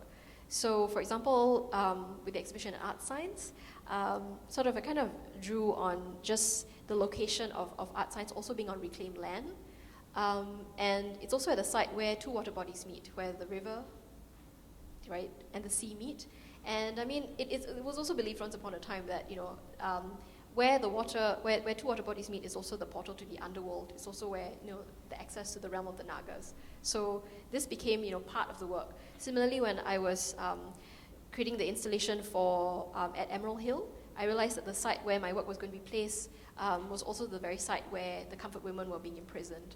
So for me, that changed the whole concept of the direction of the work as well. And I made spirit houses that had sort of like escape routes for these spirits, these traumatized spirits. And yeah, I guess this is, I mean, something that's quite important to me in my own practice, so that it sort of addresses different sort of layers of it. And similarly with the work at the Singapore Art Museum at 8Q, which is notoriously haunted. And that was quite interesting because the curators themselves asked me to work with their in-house medium. So one of the things he asked me was, what is your belief? What is your religion? And I mean, one of the things we agreed upon was that, okay, you know, we may have differing belief systems, but at the end of the day, we sort of acknowledge that there's a higher power. So we'll do our respective prayers and just pray for the safety of everyone who will come through. Because, I mean, one of the things that he did mention was the building itself is, yes, notoriously haunted, and the sort of inhabitants, the penunggu, right, the inhabitants of the space have been known to dismantle works and, yes, and to be quite playful in the space. And he did say, oh, I think they understand that you really like history and that you do respect them, so I think they'll be okay with you, but you just need to create spaces for them, safe spaces for them. So within the exhibition itself, there were also like talismans that were being embedded within the space itself. And I mean, apart from the installation, I often describe my work as sort of shape-shifting, that the installation itself is not static. To me, it's breathing, it's pulsing, it's also animated. So for that exhibition, I had 7 activations and interventions, and I mean, that's important for me in terms of destabilizing the voice of one single storyteller, one researcher, one artist. So we enable the space to be a lot more polyphonic, even discordant. Vimal, who's right here, thank you, who was part of the opening performance to sort of open up the space. And usually I will have a closing performance to also close the space. It's a bit like Buka Panggang, right, the space. So it's, yes. Okay, we have about 15 minutes, so maybe this is a good time to take some questions from you guys, if you have any questions for Zarina or for both of them, perhaps.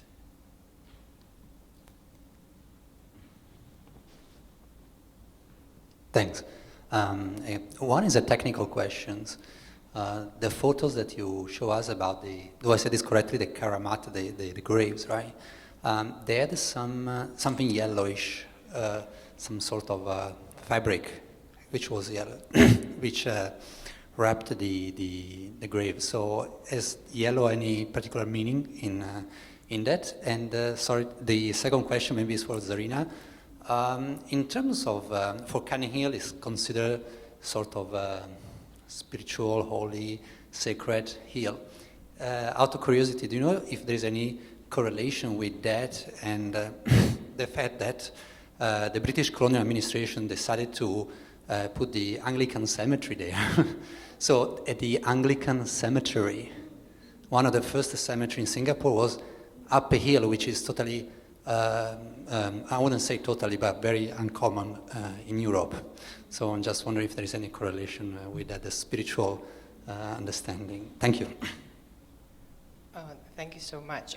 Yeah, you can actually find 2 major colors in almost all of these graves, which is green and yellow. I mean, green is very connected to the color of Islam, and a lot of, I mean, the practice has Islamic elements. It's originated in Islam, so the green kind of explains itself. But yellow is, it depends on who you're talking to, but from my research and people I've spoken to, some would say it's because it's a sacred color, yellow, and regionally you'll find yellow being used in lots of sacred sites as well.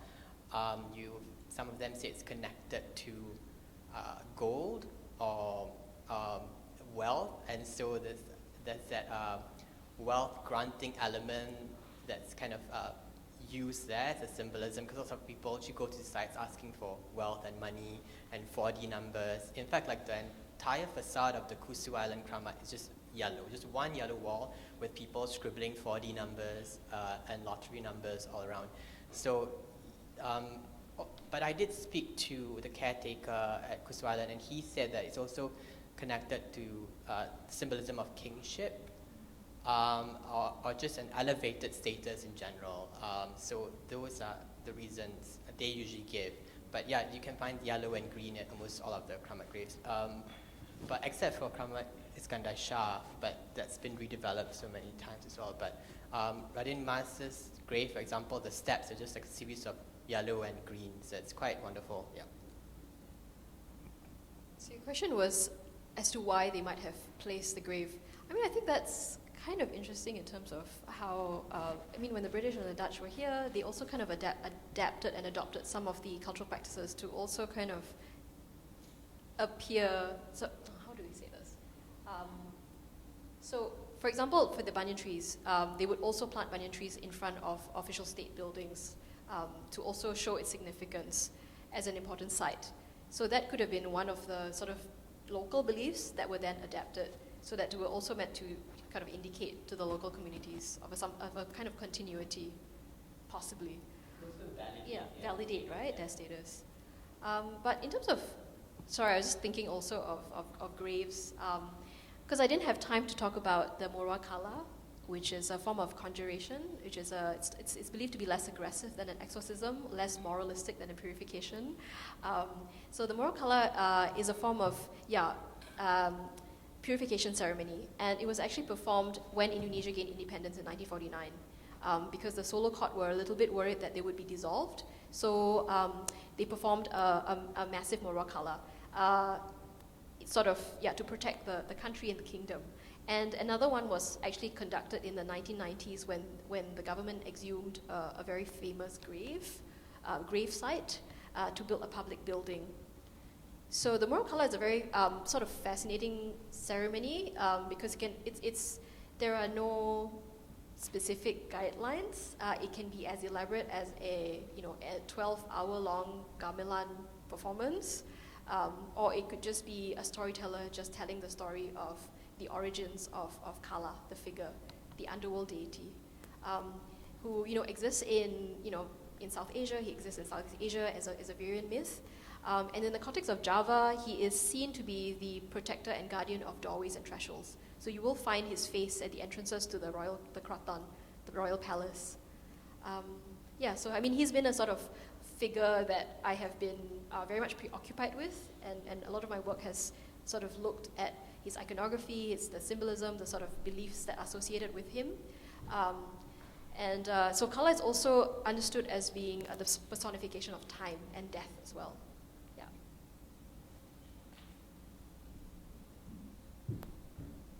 I just want to add on about the yellow cloth at the tombstone. Actually, to signify is that the person buried there belongs to the royalties. In fact, all the Keramats that you mentioned, all with yellow, are actually royalties. They are prince and princess that came to Singapore, including the Tok Lasam. He was a prince from Pagawiyong, Sumatra. Yeah. And one thing about the banyan tree, from what I understand from my Chinese friend who shared with me, is that banyan tree is something that is a house for spirits, and also usually when someone open up a business, they will give a baby banyan tree to the shop or something like that, in so-called to prevent black magic being done on them, because this tree has the ability to absorb in all these bad energies. So I guess that's why people placing them here and there. Yeah. Sorry, just to add also, when you mentioned that a lot of the Keramats are found on the southern ridges, because when I was I was speaking to the fishermen in Batam, in Bintan. Some of them told me, and this was also communicated to Vivian Wee, that when they passed by Singapore on their boats, some of them would place drop pulut, so yellow rice into the water, just as a form of respect. to the royal graves, or one of the fishermen that spoke to me said that he still believes that the main guardian of Singapore takes the form of a tiger, and he can be seen, interestingly, at Tanjung Rimau at Sentosa, and then sometimes he swims across to Labrador Park. So when he passes by in those waters, he would put a chicken leg or yellow rice. Actually, I've seen there is one Keramat in Indonesia, where it is an island. It's actually not on the island itself, but in the middle of the ocean. There's a structure that lifts it up, so you have like a little house in the middle of the sea, and you have to take the boat into the sea to go to the Keramat as well, instead of going to land. Yeah.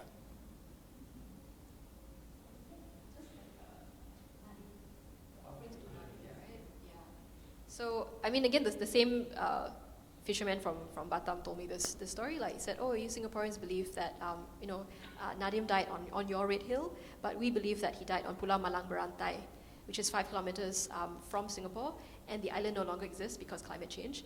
And he mentioned that, when he passes by that island, he would also drop off offerings. And I asked him, so what offerings? He said, Nadim really likes kuih keria. Kuih keria is a form of dessert, right? It's a dough with sugar. Yeah. Do they refer to him as Nadim, is it? Oh, interesting. And he said, some nights they can still hear cries from the water, and like chains. So that became part of the performance when I chained up Irfan Kasban.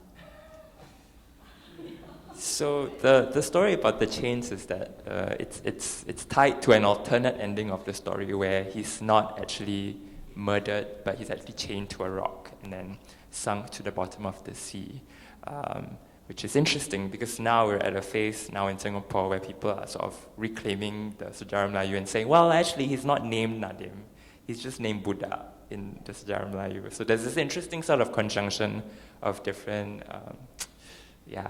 narratives with different inflections, which is quite interesting.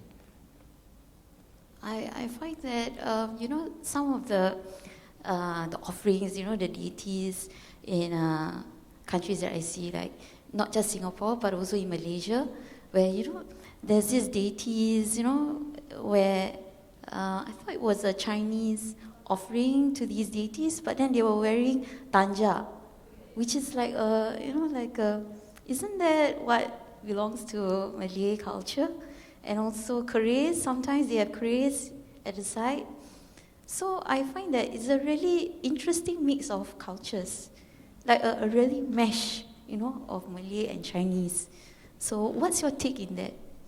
Yeah, I mean, that's the nature of this region. As much as you want to compartmentalize religion and belief system, it just doesn't work. They mix and mash, and that's what you get. In fact, the Chinese community might also have different terms for the Keramat. I mean, the Datuk Gong, for example, is what most Chinese would call Keramat Graves. And I find that term very fascinating because it's just a double word of just grandfather, right? And it's also, again, tied to the idea of the spirits as being our ancestors, as ancestors of the land, and not in like a lineage or like blood ancestry, but something else, right? Like some Malay traditions, people would, when you go to certain areas, you'll be like Datuk Nenek Tumpang Lalu, right?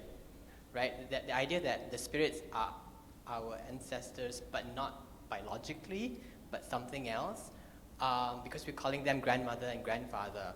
And also interestingly, at Kusu Island, during the 9 months of the lunar calendar, it's a pilgrimage period, you'll have all these Malay caretakers of the Keramat grave. They will be the ones who will be helping the non-Malay, like the Chinese or even the Thai and the Vietnamese devotees, in performing their Taoist and Buddhist rituals. So you have these Malay kids, they're like very young people. They would be chanting in Hokkien, but starting everything with Datuk Nenek, and then give this person luck and all that. Datuk Nenek, give this person fortune. And this is just quite a fascinating thing because to see all these Malay boys speaking in Hokkien and officiating like a Buddhist and Taoist kind of worshipper. But that's the nature of this place. And then that's what's wonderful about religion here. Yeah. It's a bit reminded me of like the Loyang Topikong, where there are 13 stations. It's very organized. So you go in, you can buy a pack for like, what, $10, I think. And each offering is labeled. This is offering number 1, so you give it to altar number 1. I think altar number 7, all the brown people together, is a Malay shrine. And there's a sign that says, "Do not approach if you've eaten pork in the last 3 days." At least the sign was there when I went a few, 2 years ago. And then I spoke to some of the, people who were there specifically for that shrine. It was quite a number of Chinese Indonesian women. And they said, oh yeah, we make sure that we fast. We eat only halal food. We offer him halal food, but then he likes whiskey. So, it was...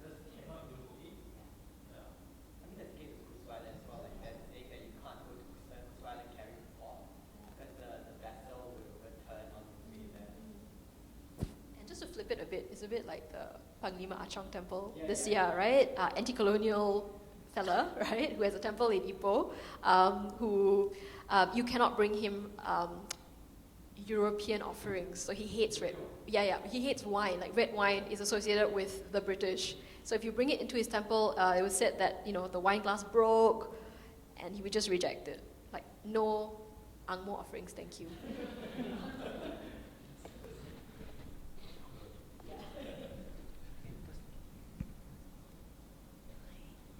Hi, thanks very much for your presentations. I'd like to ask Zarina, you're delving into magic and mysticism. I'd like to know more, can you talk more about this, your role in the intersection between being an artist and shaman and being a shaman? And what's the response of your practice in this very ultra-modern Singapore society?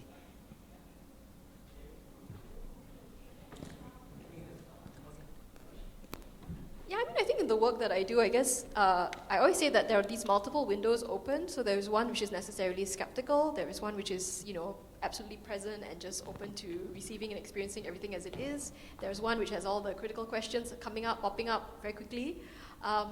And which slide is it? I think it's like at the back, because I have like 58 slides. Sorry guys, I just had too much information, and then I was like a bit stressed because I realized I only had limited time. Here. Some more.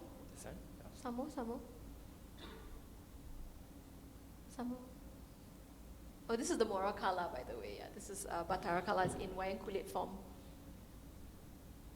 Oh, these are all the effigy making, which I didn't have time to speak about. Anyway, my point is, so I think, whether you're an artist, whether you're a researcher, I guess, how do you also mediate, navigate, negotiate, translate? How do you also acknowledge that in some cases there is the impossibility of translation? And maybe the best way is, I know you play gamelan, right? The best way sometimes is not through words or through text, it's through gesture, through sound, through movement, through dance, through music. So how can we also think about these acts of translation?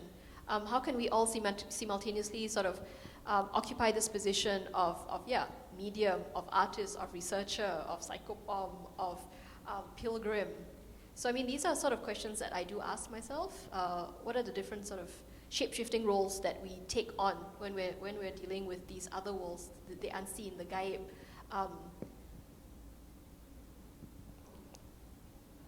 That's it.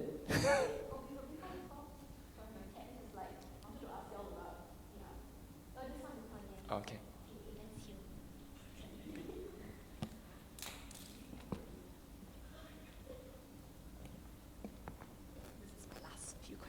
Right? How can we think about archiving, categorizing, giving definition via words, through images, through sound, through art? So I think that we cannot exist in just this single story track. That it must necessarily be complicated. It must necessarily be contested. at odds with each other. And I think there needs to be these, like I said, like the polyphonic spaces to exist when we're speaking of these sorts of subject matter. The second part of the question is the reception of your practice in sort of ultra-modern Singapore. We were just talking about this.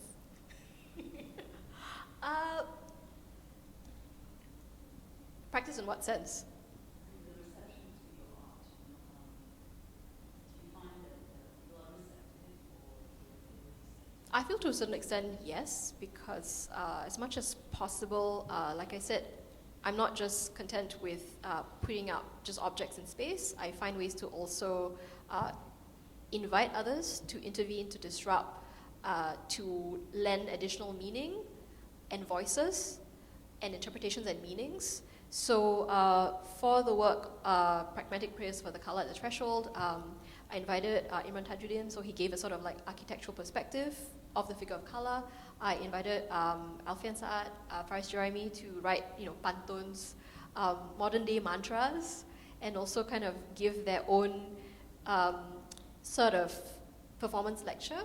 I invited Singang Laras Gamelan to select 11 songs to respond to the themes, the overarching themes of the work. There was also a walking tour that started at 8Q, walked through the Bodhi tree, which was believed to have been planted by Indian convict laborers as a symbol of hope. And then we ended at the Magic and Madness show, which is created by Marcus Ng at the National Museum. So that for me was almost like a walk through the lower, the middle, and the upper world as well. So, I mean, this is important for me, I suppose, so that, it isn't just that sort of single narrative that gets put forward. Hi. So I have two questions for both of you. There's an increasing interest in spiritual histories and also a decolonization with regards to belief lately, I feel. And I also feel that a lot of academics and academia and just people in general usually go about topics like spirits and whether it's spirits of the dead or spirits of the land and magic through a very materialist, as what you mentioned earlier, and also, for a lack of a better word, orthodox or culturally monotheistic lens. And in my own work, I'm also finding it difficult to express like the existence of spirits and other unseen forces. Like I always find that I end up hiding behind like Carl Jung and mythology and archetypes and things like that. And also, I find that it's difficult to express the need for consent from spirits to continue working on a site, for example, and things like that. So how would someone who does research or interacts with the realms of spirit and magic legitimize all of these in a world that's very materialist, and is there even a need for that? And also, how do you both think that research in these sort of topics will change in the future? So I think when it comes to, say, archetypes, because I think that's something which I am very interested in as well, I'm trying to find ways in which there are more regional sort of understandings of archetypal formations of self. So if you look into, say, Mak Yong, Main Putri, it pretty much, addresses and deals with balancing the inner winds, the angin, right? Which has to do with the imbalances of certain archetypal personalities. But then I guess if you take a broader sort of analysis of this, you can also understand that, some of the archetypes that the traditional Mak Yong or Main Putri sort of tries to balance are quite conservative or specific to the community, because one of the archetypes would be some are quite universal, like the Angin Hala, which is the wind of the were-tiger. So, if someone is said to be bad-tempered, they would ideally have to, go through this sort of healing ceremony, this performance. And I mean, for me, this is just one way in which I try to also move away from theorizing, where it can stay within quite a sort of specific cultural context, and I try to find ways to map it to this region or to my own lived experience. So I think that's important as well, to consider just your positionality as well. I guess questions also of autoethnography, right? Like, what does that mean? How is my own lived experience also embedded in the ways in which I read this? Thank you. I'll get to the archetype thing first. Like, I think I mean, I have like a very complicated relationship with using archetypes. I mean, I do use them because like having to categorize the different kinds of people who become Keramat, I have to deal with the different categories of people. But what I realize is, especially especially before the more Asian academics tried to tackle this, most of the people who did it are colonials with very Western methodology. And like, I think you raised Wessing's article just now, right, about the animals and water and air and the underworld and upper world. I found that article extremely difficult because like, and you can tell like he couldn't make sense of it. He tries to make sense of it. He says, okay, these animals are underworld, these animals are upper world. Hey, but then after that they go this way and then they go that way, and he couldn't make sense of it because those archetypes are so rigid that it's a methodology that's so hard and fast that it doesn't allow for complication. So for example, he talks about how the hornbill image is connected to the Garuda, and it's connected to the upper world. But then there are images of the hornbill being used for funerals and like as vessels, as boats, as ships, and he couldn't make sense of it. And that's what happens when you're so stuck in like trying to compartmentalize them, put them in boxes. So maybe just be comfortable that things are complex and complicated, and that's okay, I think. I mean, that's what I do with my practice.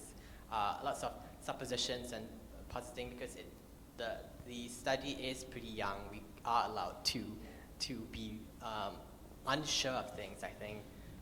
With regards to like methodologies and having to refer to more Western methodologies, be comfortable to break them or to go against them. And that's why I feel like field work is important. If you're studying the culture, you go there, you talk to the people. You might find a methodology that works better based on your conversations with these people or their cultures. A good example I've always used is how Richard Davis, his amazing book, Lives of Indian Images, he tackles art history, Indian art history, in addressing the lives of the object, because that's how the community views objects and Hindu images, that they have lives, they have continuous lives, they have daily activities, and he sculpts his methodology around that. So that's what you should consider doing. Like, if you study any culture, spirit culture, find out more about the spirits, find out more about the people believing in the spirits, and then your methodology would be able to figure itself out, I think. Yeah. And also, like, this whole transcending the fixation on materiality. Yeah, I mean, I agree with what you just said, like, in terms of how we need to sort of, like, it's best to travel to the site. And like I said earlier, while some of these texts were my starting point, I often felt and still feel that sometimes speaking to someone's grandmother is equally, if not more important, in terms of really thinking of, just trying to plot some sort of constellation. So the way I work, or the way I think about the subject matter is it's in a very constellation format. It shapeshifts. It takes on new forms with each journey or each experience or encounter that I go through. So yeah, and I also find that with this sort of work, it's often very collaborative. So in the sense that it's best to speak to other researchers, it's best to speak with other artists. You're not just on your own trying to make sense of all of this. And I think the problem with Wessing's text is that he doesn't specify necessarily that the hornbill as the underworld sort of figure is Sabah. It's more of like a Sabah Sarawak sort of thing, whereas the Garuda is more of a Javanese thing. Okay, I think with that, we should call it to an end. If you have more questions for our speakers, you're welcome to approach them after, right? So thank you. Please give them a round of applause. And thanks for coming.